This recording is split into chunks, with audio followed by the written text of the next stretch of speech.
Kami dari kelompok 5 akan menyampaikan materi tentang menerapkan penerimaan anggaran.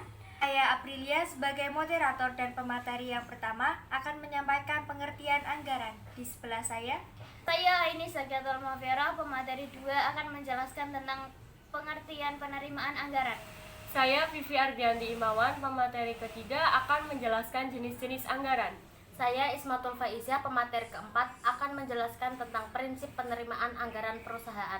Saya Nia Arumsari sebagai pemateri kelima akan menjelaskan tentang bentuk-bentuk penerimaan anggaran. Saya Nova Afriani, pemateri keenam akan menjelaskan prosedur penerimaan kas perusahaan. Langsung saja ke materi yang pertama, yaitu penjelasan tentang penerimaan anggaran. Pengertian anggaran. Yang pertama, pengertian anggaran menurut para ahli. Menurut Glenn A. Welch, didefinisikan sebagai pendekatan simetris dan formal untuk mencapai perencanaan, koordinasi, dan mengendalikan tanggung jawab manajemen. Yang kedua, menurut Gomez, anggaran merupakan dokumen yang berusaha untuk mendamaikan prioritas-prioritas kerja dengan sumber-sumber pendapatan yang diproyeksikan. Dan yang ketiga, menurut Mulyadi, anggaran merupakan suatu rencana kerja yang dinyatakan secara kuantitatif, yang diukur dalam satuan moneter, standar, dan satuan ukuran yang lain yang mencakup jangka waktu 1 tahun. Dan yang keempat, menurut Munandar, anggaran adalah suatu rencana yang disusun secara sistematis yang meliputi seluruh kegiatan perusahaan yang dinyatakan dalam unit atau kesatuan moneter dan berlaku untuk jangka waktu atau periode tertentu yang akan datang.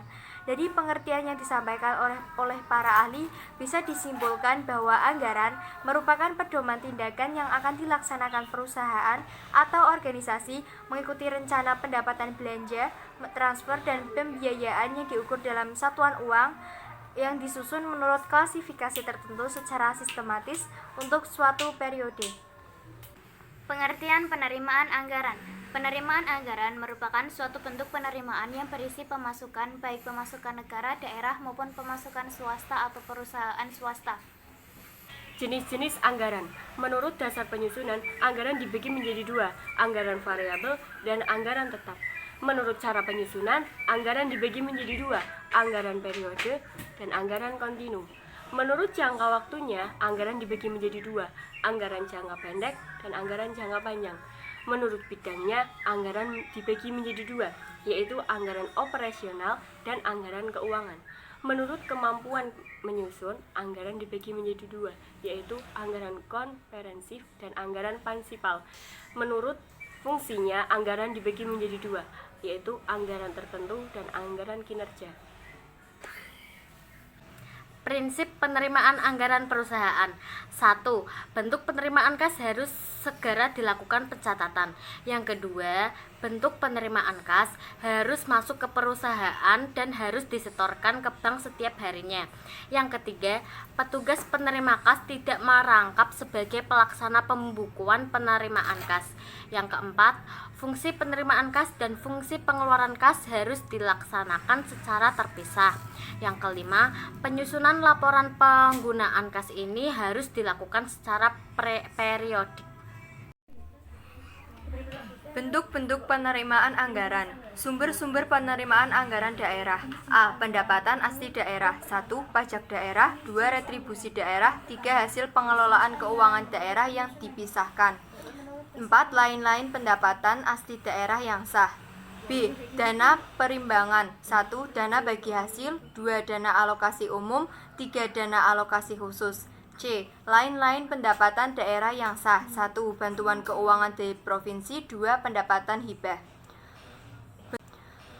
Bentuk-bentuk penerimaan anggaran negara. Penerimaan anggaran untuk negara merupakan bentuk pemasukan dari sumber pos-pos pemasukan untuk dikelola dalam pengelolaan keuangan negara. Hal ini juga merupakan salah satu dasar dalam pembuatan APBN. Secara garis besar, struktur APBN adalah pendapatan negara dan hibah, belanja negara, keseimbangan primer, surplus atau defisit anggaran, pembiayaan. Sumber-sumber keuangan dari dalam negeri. Sumber keuangan negara dari dalam negeri. 1. Pajak. 2. Retribusi. 3. Keuntungan BUMN atau BUMD. 4. Benda dan cita. 5. Percetakan uang. 6 pinjaman, 7 sumbangan, hadiah dan hibah, 8 penyelenggaraan undian berhadiah dari luar negeri. Sumber-sumber keuangan dari luar negeri. 1. Pinjaman program, 2. Pinjaman proyek. Pertama, sistem penerimaan kas atau anggaran yang berasal dari penjualan tunai. A. Prosedur penerimaan kas dari over-the-counter sales. B. Prosedur penerimaan kas dari cash on delivery atau COD. C. Prosedur penerimaan kas dari credit card sales. Yang kedua, sistem penerimaan kas atau anggaran yang berasal dari penjualan piutang. A. Sistem penerimaan kas dari piutang melalui penagih perusahaan. B. Sistem penerimaan kas dari piutang melalui pos. C. Sistem penerimaan kas dari piutang melalui logbook collection plan. Fungsi terkait dalam penerimaan kas perusahaan. Yang pertama, fungsi yang terkait dalam sistem penerimaan kas atau anggaran yang berasal dari nota penjualan tunai. 1. Fungsi penjualan, 2. Fungsi kas, 3. Fungsi gudang, 4. Fungsi pengiriman, dan 5. Fungsi akuntansi. Yang kedua, fungsi yang terkait dalam sistem penerimaan kas atau anggaran yang berasal dari piutang. 1. Fungsi sekretariat, 2. Fungsi penagihan, 3. Fungsi kas, 4. Fungsi akuntansi, 5. Fungsi pemeriksa intern.